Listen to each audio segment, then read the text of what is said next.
Hello, my name is Vera and welcome to my Masterworks presentation.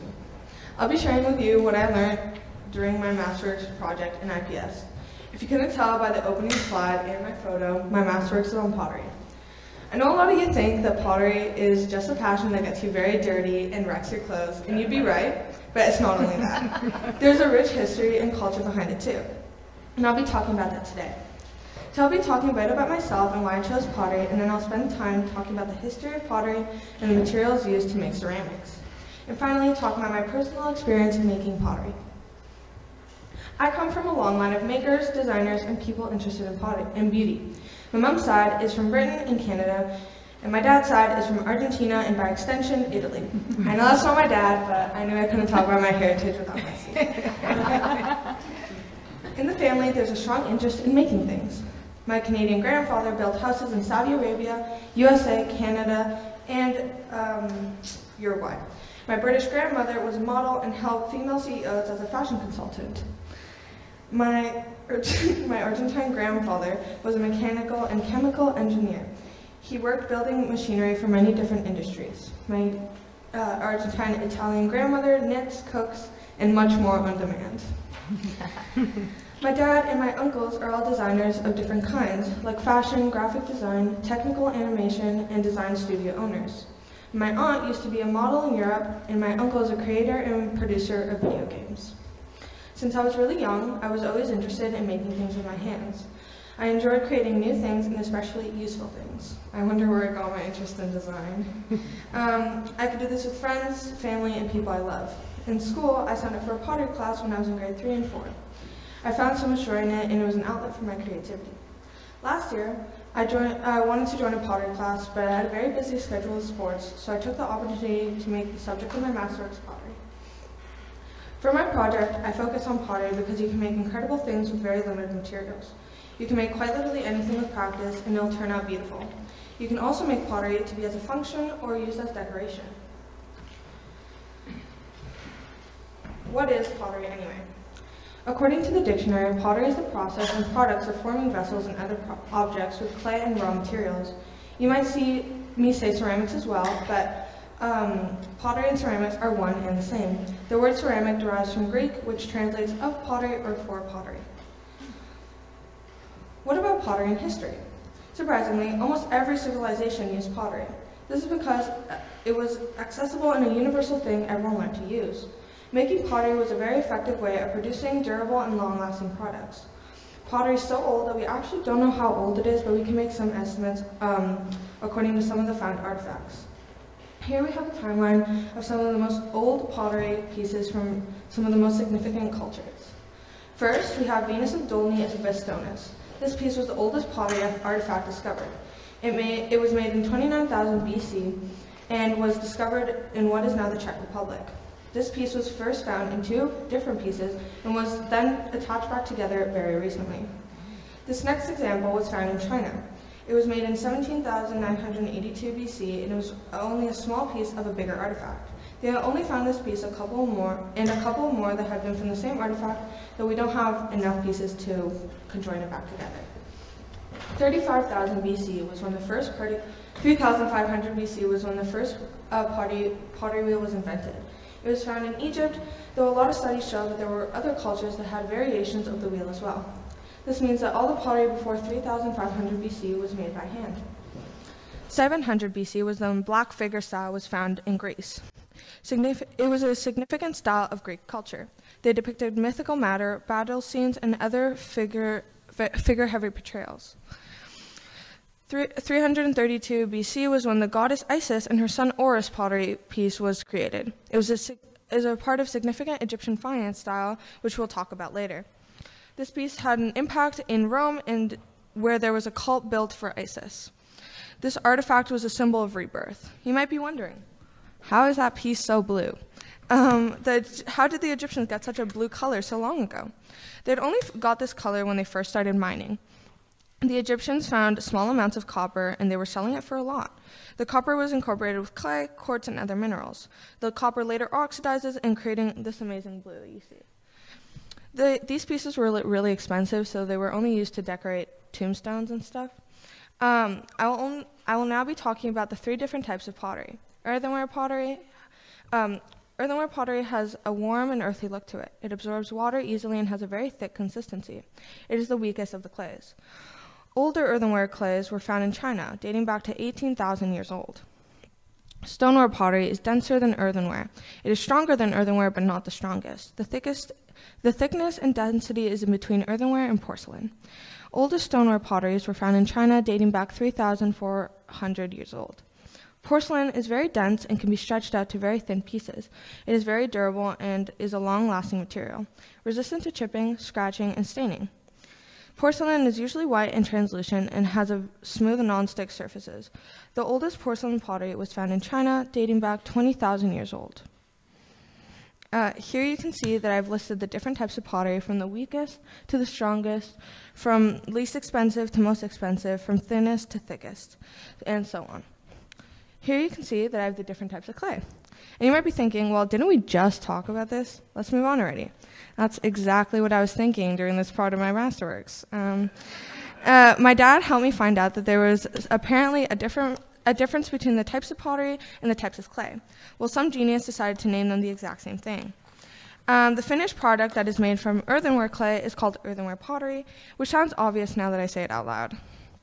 I will now talk about the materials inside the different types of clay. Earthenware clays were some of the earliest clays used by potters, and it was the most common type of clay. Clays are easily worked and can be sticky. Earthenware clays contain iron and other mineral impurities. Now you can find clay from the ground in areas where streams or rivers once flowed. So, stoneware clays are gray and when moist, and their fired colors range through light gray and brown. Fired colors are greatly affected by the types of firing. Kaolin is used in porcelain pottery. It is very light in color. Kaolin is a powder used in porcelain and is actually really good for clearing up acne as well. Fire clays are suitable for lining surfaces as fire bricks. These insulate the inside of a kiln, for example, to make the firing process more efficient. Ball clays cannot be used by themselves because they shrink a lot during the firing and drying stages. However, they are very useful when added to other clays. Ball clays make the clay more workable and easier to use. Pottery on the wheel. The wheel is a tool where most pottery is done. It is a spinning table where clay is shaped with their hands and some special tools. Here I'll show you them in action, so I can show you what it looks like. Here you'll see this is the shape that he'll make, and as you can tell, the water is the clay. It's very, very wet clay. And yeah. The water is added to make it easier for your hands to go through it instead of sticking to the piece, and it just glides over it instead. Here we have tools on the wheel. It's done to give pottery pieces a more defined shape. It avoids dampness on the side of the bowl. Trimming your pieces makes them smooth and pleasant to hold. When you first finish a pottery piece, you have a flat bottom. When you trim your piece, you define the bottom, caving in the bottom to make a foot. As you can see in the top photo, the bottom of the bowl is completely flat, and in the second bowl, the foot is actually caved in. This is a feature in almost all pottery pieces that are made on the wheel. When you trim your walls of your piece, you soften them, making it easier for the glaze to stay on. And here you can see what he's going to trim off and what he's going to. It is really, really satisfying. But this is done to make it much softer, and this is done after you've created your piece and left it to dry, not after you've already fired it. Needle tool. I use this tool for a lot of different things. I'll make designs to trim off, and to trim off the tops of my pieces. When you first create your pottery piece, the tops of your pieces aren't exactly equal all throughout, so you can trim it off to make it all the same. You can also pop air holes in your pieces, because if you have air holes, your pieces will crack in the kiln. Tool is pretty self-explanatory. I use it to cut my clay, though when you make a piece on the wheel, you scrape this tool on the surface of the wheel and separate it and take it off. Here, this guy is going to demonstrate how you cut the clay. You got to make sure you hold it very well, or else it'll fling off to the side. Yeah. And here is a demonstration of how you extract your piece of pottery from the wheel. Got to make sure you do it very slowly, because once I made my piece of clay fall off the wheel like flying off, which was great. There you go. It's very cool. And then here we have a metal rib. I use this tool to scrape off any excess water off the sides of my pieces, though that's making pieces on the wheel. You scrape off any excess water because if there's a lot of water left on your piece, it will explode or crack in the kiln. This is because the water evaporates in the kiln and causes breakage in the pottery. It is also because if it firms up your piece. If you were to leave a soaking wet pottery piece out, it will probably slop over. As you can see in this one, she smooths out the bottom and it's much of the piece. Also very satisfying. Sponges. The sponge is pretty self-explanatory as well. There are a lot of different instances where you can here he uses the sponge to soften the walls, and the walls come out smoother if you use the sponge than your fingers. And yeah. Can you make pottery without the wheel? For shapes that cannot be made by rotation, there are other ways to shape the clay. And here's some examples that you can make clay with.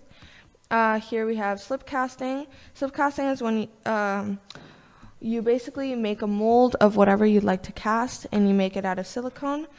When the mold is made, you pour slip into the mold. Slip is a mixture of clay and water mixed together, and it's very thick consistency. When you drain the mold, leaving a thin layer of clay on the sides of the mold. When the clay has dried, you separate the mold, revealing the piece that you've made.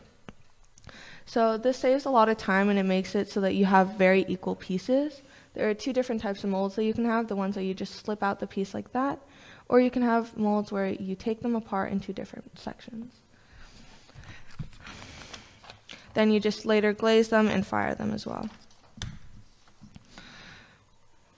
We have coil building. When making coil pots, you roll your clay into a long snake-looking noodle, and then you wet the sides of the piece to make it easier to shape. You then use your fingers or flat your pot.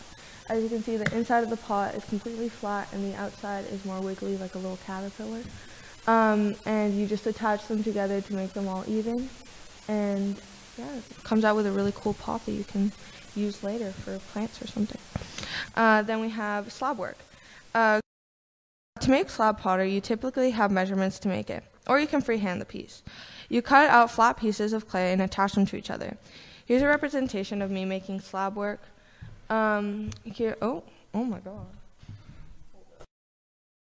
Okay, I basically carved little bits on the sides of the pieces, and I attached them to other pieces, and that's how you make slab work.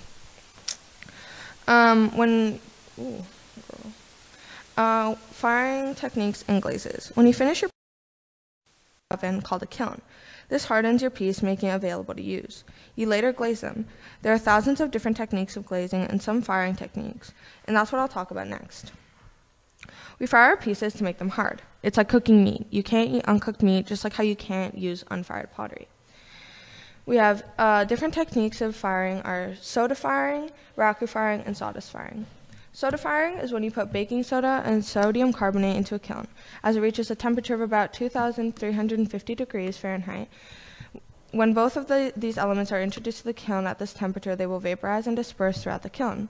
This vapor then adheres to the pottery within the kiln, creating a highly textured glaze. Because the vapors are unpredictable, your finished piece looks like a beautiful surprise, so there's no way of telling what your piece will look like at the end. Raku firing involves removing the pottery from the kiln when it's red hot. The piece is then placed in a container with paper or sawdust, which catches fire, creating an oxygen reduction environment that yield unpredictable but unique results. This cooling process can be completed a number of ways and can even create a crackle design on finished pieces. Sawdust firing involves a kiln that you make yourself with bricks or stones placed together. You then pack the inside of this cave with sawdust, place your pottery on top, and then put more sawdust on the pieces. This type of firing can take up to 36 hours. The piece will come out of this firing method, usually smoky black or other dark colors. Once the pottery is finished, a natural glaze or wax can be applied. Here's a video of how raku firing is done. He adds the paper inside and then adds the piece, and he places sawdust on top and just leaves it there to cool.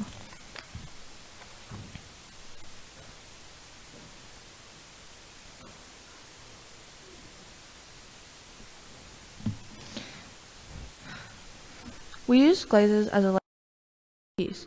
This layer of protection makes them dishwasher safe, soft. When a pottery piece is taken straight out of the kiln, it is ashy and not really pleasant to hold. When a layer of glaze is added to them, it makes them soft, dishwasher safe, and pleasant to grab as well. We use glazes to make them look pretty as well, just like how you guys decorated pieces at the burrow. Dipping, for this method, you simply dip your ceramic piece into a bucket of glaze. Pretty simple type of technique. Pouring and dripping. This technique is exactly what it sounds. You either drip or pour glaze over your piece. They're technically the same, but dripping is less glaze being put on your piece. Brushing. This is one of the most common ones where you just brush glaze onto your piece.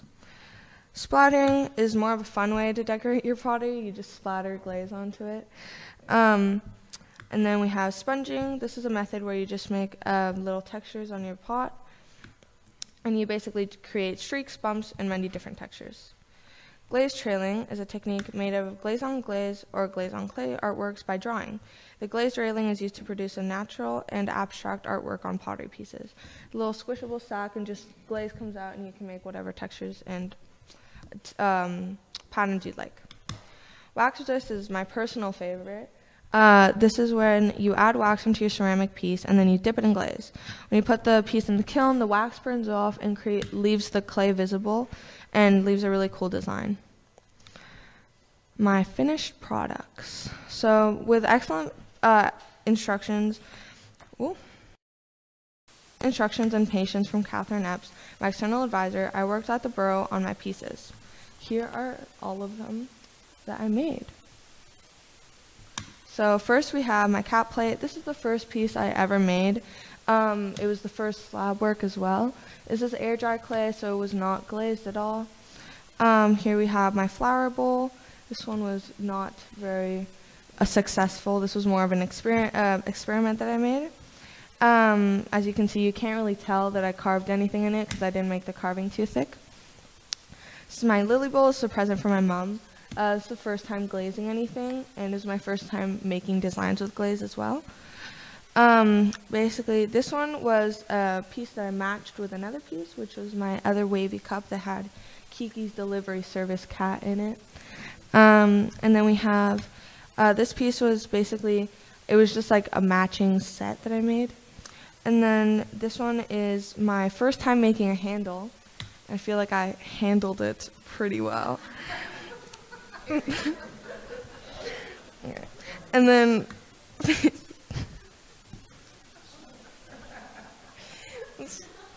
my last two ones are made out of air dry clay. They're the first ones. This one I thought was kind of funny. It's my first face that I made on a cup. Yeah, it holds my jewelry and stuff. I would say he does a pretty good job. And then this one is my first scenery that I made. It's two little mushrooms. It is very dusty because it caught dust like sitting on my shelves and stuff. So sadly none of these can be glazed air dry, so you can paint them with acrylic, but you can't really glaze them because they can't go in the kiln. This is my face mug. I did this for an art project for Adrian, wherever Adrian is. And basically the idea behind this cup was to hold a tea bag in the mouth, because my mom never actually puts tea bags in the garbage, she just puts them in the sink. So I put this one to put the tea bag inside of the actual mug. And then these last two ones are ones that are not exactly finished yet because they're still in the baking process. So this one I haven't glazed yet, and this one is still being cooked right now. Yeah, pretty cool. Thank you so much. I would like to, sorry.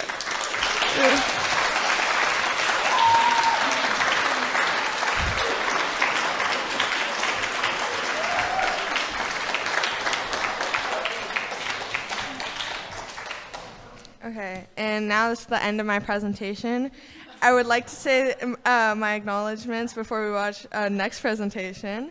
I'd like to first thank Julie for helping me through my first presentation, and I'd like to thank Jen for getting mad at me when I always got distracted. I would like to thank Catherine S. for teaching me absolutely everything I know, and I apologize for the photo. I couldn't find anything. And thank you for seeing me on the worst sides of those early morning Masterworks presentations. Thank you so much.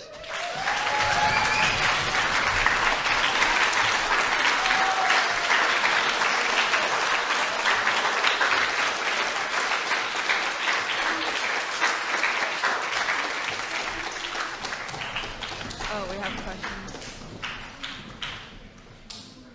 Excellent work, Mrs. Estebecorena. That was amazing in all of the different ways that you showed research, your process. This is a very involved Masterworks, and I know you started late because this was a second run of a Masterworks topic. My second slideshow.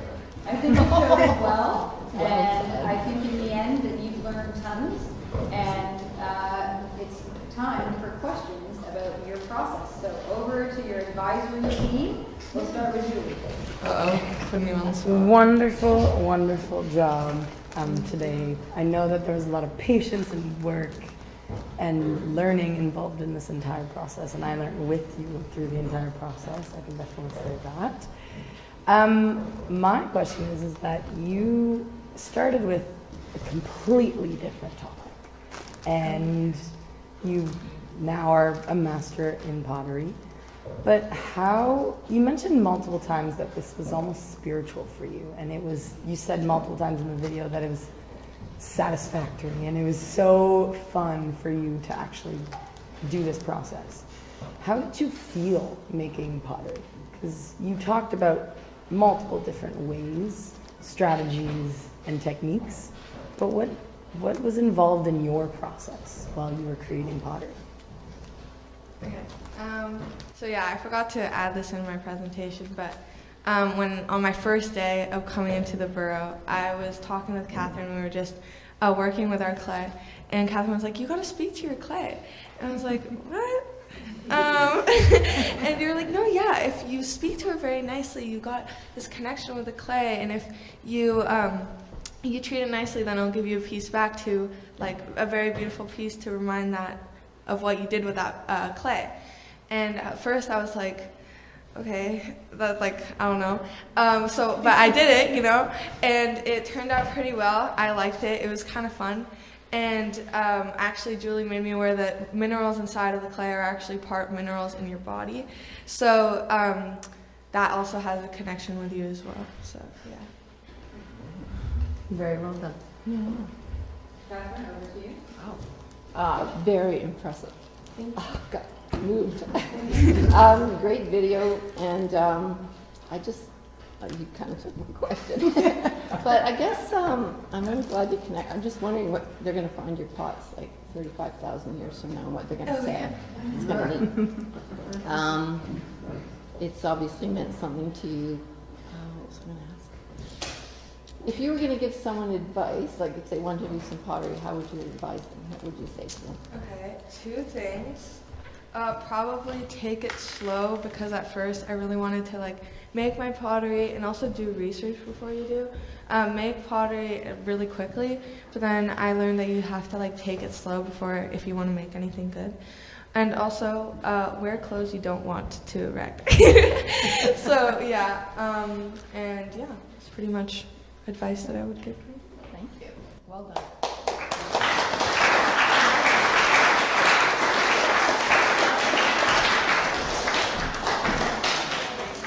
Before we have questions from the floor, I would like to know, Mrs. Estebecorena, what is your favorite way of making pottery? You mentioned 3 different ways: slab, coil, and the wheel. And there's other one. There's pinch pot, but I didn't add that in because I never made any pinch pot. Okay. So the 3 that you tried, what did you like the most? And then maybe you could go into which one is maybe the most difficult. Oh, okay. So I really Want like. to hold up your pieces if that works? Okay. So I would say these ones are my 2 favorite ones that I made mostly because I feel like this was from inspiration that I found online. And Amanda's in the back. These were from inspiration, so I kind of like the way that they turned out. They turned out pretty much like what I wanted them to. And how did you make them? Were they on the wheel? Yeah, they were on the wheel. I feel like the wheel was the best part for me because it was like very like you get to it and it happens, like that's just like you get to it. And then the slab one and the pinch one I did not like because, well, no, I liked it. It was just not my favorite because I liked working like with instructions like perfectly done for me. And I feel like the pinch pot, you have too much freedom and stuff. But yeah, that's pretty much it. Do you feel like as you gain confidence and you actually might like more freedom to do? Yeah, but I would have to have something in mind that I would like to make. Like if you have too much freedom, I feel like you don't end up making something that you had in mind, but that's always like more experimenting, obviously. So Yeah, well, you spent many, many hours at a pottery studio and at home and looking for inspiration, so it shows. It's awesome. Questions from the floor? Julie, come on up. Now? Yes. That was a great presentation. Thank you for doing that. That was awesome. I was just wondering, do you regret not pursuing the soccer shed?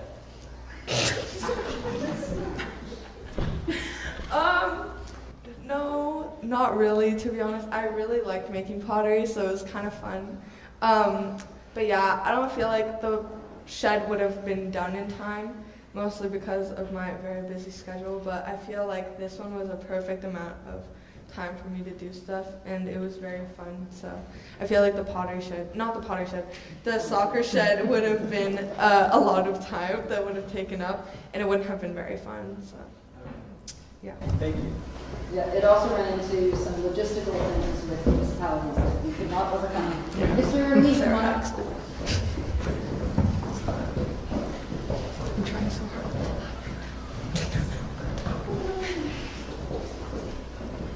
hard. Great job, Miss Estebecorena. Sorry. my voice. Okay, whatever. Great job, great presentation. Fascinated me a lot. My question is, when there's a time when I did pottery, and then like most of the times when I would like try the wheel, sometimes like the clay would break and snap off. I wonder if that happened to you, and if it did, how many tries did it take to like make your finished product? Okay, so that happened like multiple times actually. So the reason why that is because I pulled it out too thin, and it just the clay was the wrong clay to be doing that. Usually the best clay to do that with is porcelain because it can be thinned out really, really long. But I think I was using stoneware and it didn't exactly work very well in my favor. Happened multiple times, but I did end up working with it, and I ended up making more thick pieces. Here you can see that this is much, much thinner than this, and this piece was like one of the times that I learned not to make it so thin. So, yeah. Thank you.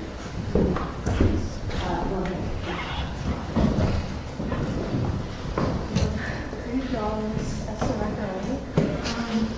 So I was wondering, how long did each piece take to make, and like what took the longest? Oh, okay. So these ones are pretty simple. So it took relatively like, when I first started it, it would take like, I don't know how long, like 20 minutes to make one piece. Yeah, you just practice. Yeah, I just kept on practicing until I got it. But this one bowl that I did, I left for lunch to do it, and it took me like 10 minutes to do it, and it was a pretty big bowl. I ended up smashing it later because I couldn't cook it. But yeah, it took me like 10 minutes or something. So yeah. Just to make it though. Yeah, just to make it. Then the later process take like very, very long. Go ahead, Julie. Very good job, Miss Estebecorena. I have two questions for you. First is, when you're going into like using the pottery wheel, because I've heard it's like kind of hard to use. Like, did you think it was gonna be easy, and then you were like humbled and it was kind of hard, or like did you know it was hard? At first, when I got there, I thought that we were gonna take like 3 classes, like, oh, I'm gonna teach you this, I'm gonna teach you that, and we didn't. And it just like, as soon as I got out there, Catherine handed me clay, and she was like, come on, let's go on the wheel. I was like, oh, okay. So I feel like it was relatively like pretty easy, not easy, because obviously, I'm just kind of cool like that. And I don't know, I feel like it could have been harder in a way that she helped me, like she guided me through a lot, and she was there with me most of the time, so yeah. My second question for you is, do you see yourself as like in future as an artistic kind of like pottery kind of thing in a way? I would say so. I feel like it would be very fun to like, own my own like pottery studio. I feel like that'd be really cool. But yeah, I feel like I would probably be doing art then.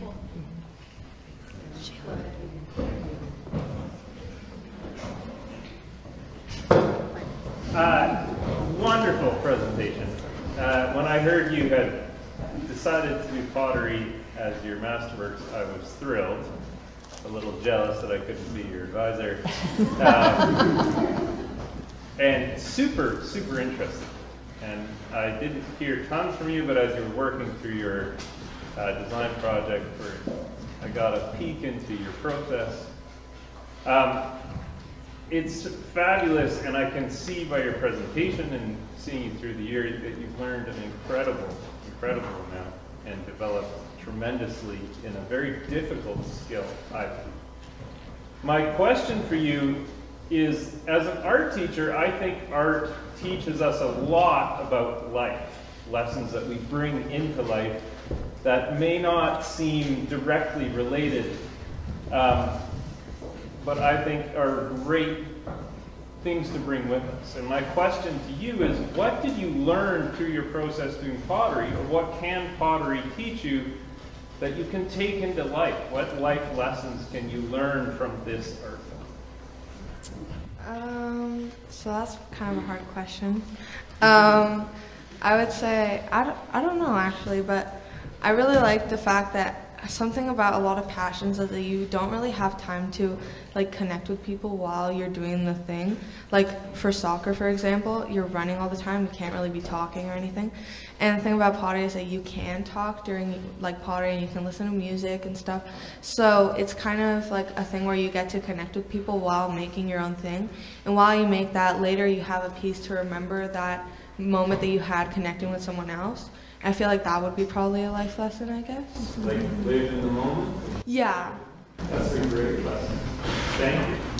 To build on that, I'm curious, could you talk to how you were going to answer your questions? Like, we actually have a wheel here. Oh, yeah. We're going to, well, go ahead. And tell me why you were going to do this, because I thought it was a great idea, but I also know It would have gone very messy. Okay. Can you just explain that, maybe on the mic? Alright, so I was actually going to use the wheel while answering questions, because also I could show you guys how I would be doing stuff on the wheel. Like if you had questions of like, oh, like the thinning thing that Max asked, I could have shown you on the wheel how you can do that and like prevent that. But I ended up not doing it, which is sad, but also I don't really want to make a mess on the floor. And yeah. I think sometimes there are things when you're working with your hands that speaking comes easier. Yeah. And that's what I think you were talking about, how you can listen to music and talk and build at the same time. It's almost like it's very holistic. Yeah. And I think you may have even felt more comfortable answering questions if you had the wheel in front of you. A little bit distracted. Yeah, a little distracted, but that's maybe a good thing to do.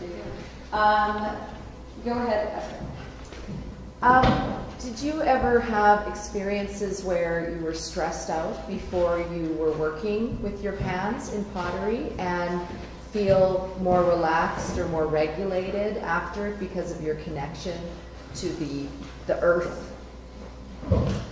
Okay, I would say I was never actually stressed going into the thing. The only thing I would be stressed about was waking up too late, but I don't know. I don't think I'd be too, don't think I was ever stressed going in, but I do think that it was much more relaxing because you are concentrated on one thing. And it's like your mind is only on that one thing instead of thinking about other stuff. And yeah, working with my hands does help me like concentrate on things. Like I'm always like, I don't know, like picking at my fingers and stuff. So it does help me like, I don't know, calm me down, I guess. So yeah. Coming from someone who uses music as therapy. Yeah. Go ahead. Ellie, come on. That was really good, really informative.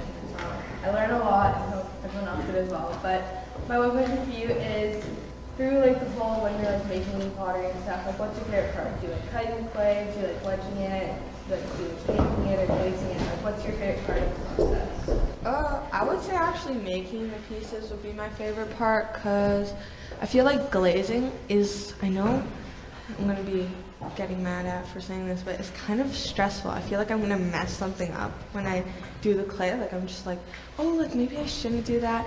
But as soon as, like, you have enough freedom and, like, you practice enough, I feel like you would be able to, like, practice enough and, like, do your own thing, especially because Catherine knows so much.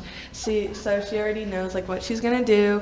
But when I was first making this piece right here, I was scared that I was going to mess up the flowers or they were going to be too crowded or something, so I didn't add too much to it. But to be honest, I feel like trimming and making the clay would be my favorite. Trimming's really satisfying, and you can kind of have like free reign on that as well, so yeah. Question number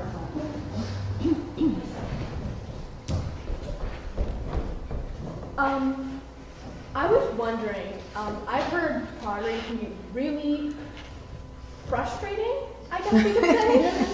So I was wondering if there were ever moments where you just got like really annoyed and maybe smashed your piece? Yeah, I have done that. So actually quite a couple times.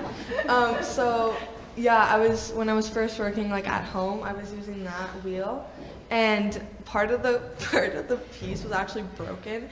It was held up with duct tape, and it was spraying up at me, like the water that was coming from the wheel was spraying up at me, and it wasn't exactly pleasant, so I got very mad and I got distracted, so I like messed up my piece. And the clay sometimes wasn't, it was too dry or too wet, so it wasn't perfectly like going up, and usually when you got it perfectly done and then it just messes up a little bit, like what Max said, like got too thin and it ripped off. I have smashed it a couple times. Also when it's good because clay is actually one of the things that you can reuse multiple times. Like if you were to make a piece, if you were practicing, you'd be able to use that piece of clay so many times over again before it would actually not be useful anymore. So yeah, that was part of the reason why I did smash them, because I could just redo it again. Thank you.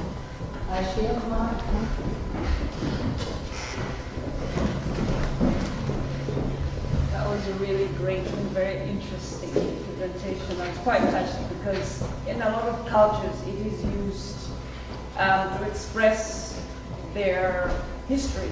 So I like the fact that at the beginning you did talk about that. But I also wanted to ask you a question, because you said when you first started, your instructor asked you to talk to your client. Catherine? Yes. In a lot of cultures where they actually use it as part of rites of passage, they have to learn. It's part of a growth process, and I'm interested to find out if you discovered something about yourself while going through the process of learning and having to be patient and connect with people. I don't know. I feel like I did learn a bit about myself, because I always knew that I was quite an artistic person, but I never actually, I wouldn't say I talked to my clay as much as I probably wish I should have, but I feel like, I don't know, I knew I was an artistic person, I liked working with my hands, but I didn't know that I could actually create so much with actually doing stuff with my clay.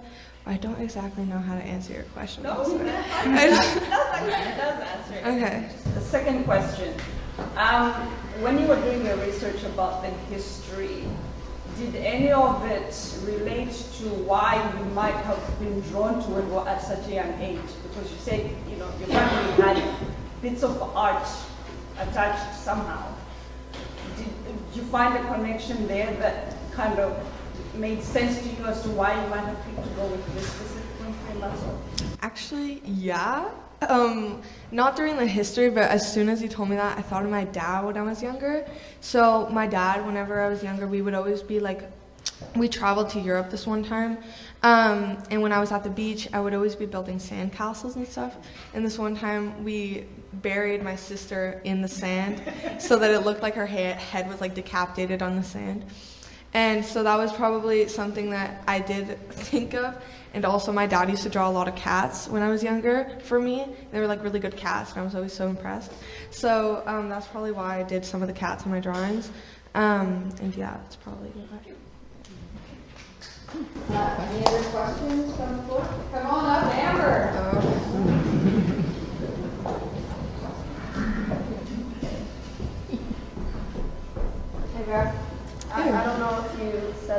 story, but like, I don't remember. But what's your favorite piece? I already said that. Which one? Oh, these two. Right here. Good job. Mrs. Estebecorena, what is it? You showed us some pieces that are still in the kiln, maybe? Yeah, they are. Is there anything that you have been inspired by that's like a bigger, more complicated piece that you might want to do next? Okay, so my favorite one that I researched was the Egyptian faience. So, can I pull it up or no? Yes, I think Oh, okay. So it is part of the first slides up here, and it was like one of the ones that I was so surprised by, and I thought was very like, oh, missed it. This one right here, like one of the coolest ones that I saw, and I thought it would be really cool to create it, because there was a really cool story behind this piece as well. Can I share it with you? Oh, okay. So the story, so as you see, the mom is, you can't really tell, but the mom is with a kid, and the mom is a goddess. Her name's Isis, and she got pregnant with her son Horus, and she tried to hide her pregnancy from her husband, which is pretty sneaky. And she, because the god of wisdom tried to tell her that her husband Seth would try and kill her child when it was born. So basically she tried to hide her pregnancy, but then she had the child, and then Seth tried to kill her child later on, and but she still survived because she had like this magical power over him or something. And I thought that that was really, really cool, and like making pottery now could have like that type of significance later. So yeah, I thought that I could make something from Egyptian faience as well, because that would be really cool.